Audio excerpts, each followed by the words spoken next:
the women, I would ask the question of maybe some lacrosse players at Duke University and ask them if they believe every woman who makes an accusation.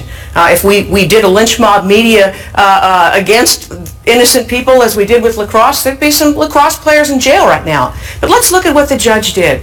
He stood for the 10 Commandments. He said that I have the freedom of religion to display these commandments. Well, actually, what the judge did is he violated state and federal regulations, and he was removed from the Supreme Court for that. And then 4 years later, he misled the judges by saying he didn't order probate judges not to marry same-sex couples. They said he was essentially lying. Well, here's what really happened, and having been down here in Alabama, I'm learning a whole lot about what's going on. And one of the things that I learned is that what the rule of law really means is that you follow the Constitution, not activist judges that are acting outside the Constitution. And that's one of the reasons why the people of Alabama love him so much. Pardon me? You're telling me the judges, all of whom voted against him and took him off the court, they're all activist judges? Well, Judge Roy Moore was sworn to uphold the Constitution of the state of Alabama and the Constitution of the United States of America, and that's what he was following. Well, let me understand. He took an oath to mislead. He took an oath to manipulate. He took an oath that endangered probate judges. No. Don't put words into this. You're saying he took an oath, and I'm telling you what the judges found him guilty of. He took it. Well, you know what? Sometimes rulings aren't necessarily accurate. I mean, there's all kinds of things that can be said about someone, but what he did is quite different. Well, let me tell you what Roy Moore said about those judges. He said the Constitution of the United States. He, at the time, said that those judges were radical homosexuals and transgendered activists. Do you really believe that the judges on the Alabama Court of the Judiciary are radical homosexuals and transgendered people? I really don't know about the judges and what their well, you said you've been down there, you've been looking into it. I thought you would have looked to see if they were homosexuals or transgender people running the court. It matters not to me. What matters is that we have someone willing to defend our religious liberty, defend marriage as the Constitution, as he's sworn to uphold the Constitution in the state and the country and the nation. I do want to quickly ask you, though, about where the judge stands on a number of issues that he's spoken of in the past, but not as much recently, because we haven't obviously been able to get to him directly. Does Judge Moore still believe that homosexual conduct should be illegal and that homosexuality is still the same thing as bestiality?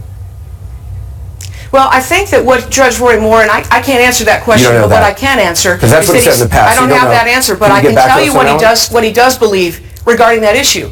And regarding that issue, if you want to talk about making sure we don't have sexual predators... No, I'm not talking about sexual predators. I'm talking about anybody who's homosexual, gay, lesbian people. Let me answer, if I may. You got to let me answer, Cooper. Okay, well, you're talking about predators, so that's not gay people. Let me just say, he wants to put out a welcome mat in front of these young girls. If you are a junior high school girl or if you are a high school girl, what Abortion Jones is saying is we're putting out a welcome mat to any boy who's feeling like a girl that day. He's free to walk into the bathroom, the locker room with his camera phone and shower with your daughter. Right. The people of Alabama aren't going to take this radical position. Right. They're not going to take the radical position that says, I can't tell you I won't take your gun away. Can you get back to us on whether I can't tell you I won't take your religious liberty away. As a spokesperson, that's where Abortion Jones stands. Can I ask you as a spokesperson, can you get back to us on whether or not he still believes that homosexuality should be illegal?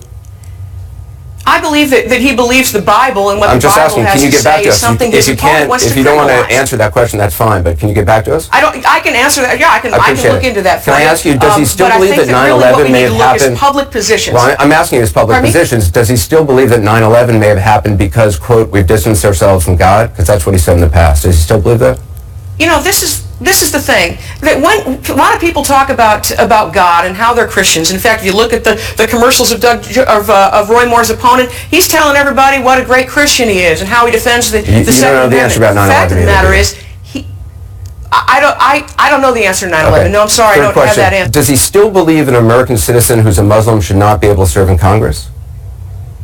I think that what he's getting at there is that we believe in the rule of law by the Constitution, not Sharia law. And I think that's really the bottom line of what we're looking at. Right, he said that Keith Ellison should not be allowed to use the Quran to swear in the Quran. I am sworn to uphold the Constitution, and he'll lose his job if he has to stand for that Constitution, so you don't know the answer to that stand for either. Religious liberty. Whether he still believes that. It's a message. I believe his position has to do with whether we follow the Constitution or the ridiculously oppressive to women Sharia law. that says women does he are still worth believe less that Keith than men. Ellison shouldn't And be so allowed to swear in if the you want a Quran? guy that's for women's rights, Anderson, if you want somebody who's for women's rights, then I you get need to you don't want to run answer Judge these Roy questions, Moore. and that's Who'll cool, but protect I'd us? rather you just say you don't want to answer them rather than just ignore them. I'm answering them. Does he still believe picks that the Keith Ellison Constitution over should not Sharia be... law, and the people of Alabama agree. Does he still believe that there's Sharia law that exists, that communities in the U.S. are being ruled by Sharia law as he did in the past? Does he still believe that? I think he sees that there is a movement toward that. If you look to... Right, that's not what he said. He said there are actually communities that are being run by Sharia law. Does he still believe that? Well, there are communities overseas that are being run. I'm not sure if there are any here in America, but I know that there's a movement toward that, and he stands for the Constitution. Okay. That's what you know. If you get back to us on that, that'd be great too. He's going to fight to his... I've told you what I know, and that is the Constitution should trump you told me what you know, but you don't know what his position is. I'm just, as a spokesperson, I'd love to hear his position. Does he still believe Barack Obama wasn't born in the United States? That is his position. I'm pretty sure, I can tell you with some confidence that this is the guy that stood with the Constitution even when it cost him everything. You don't have to question that. We already know that. He's been through the fire and he's come out gold. That's what the people of Alabama know, and they're not going to be bullied. They're not going to be told what to do by the lynch mob media, and they're not going to be told what to do by pro-abortion Democrats. That's what we're going to see 6 days from now on the 12th of December. You're a spokesperson. I'm just trying to get his positions down. Does he still believe that the U.S. has become the focus of evil in the world because the U.S. promotes things, in his words, like same-sex marriage? Yeah, you can ridicule biblical beliefs if you want. I'm not ridiculing biblical. I'm asking you. I'm giving you quotes of exactly what your candidate has said. You're the spokesperson, and you seem unable. You seem unwilling. I know you're not from Alabama, but you seem either not to know what his positions are or unwilling to actually tell me what his positions are. It's very public knowledge that he stood for marriage between one man and one woman, as it has been for 200 years in the United States. That's not a secret. There's no newsflash there. And the people of Alabama do too. Because that's a pretty bold statement. He has stood for the Constitution, and that's really what it's all about. It comes down to who do you want to represent the people of Alabama. I appreciate your time, Janet Porter. Thank you very much.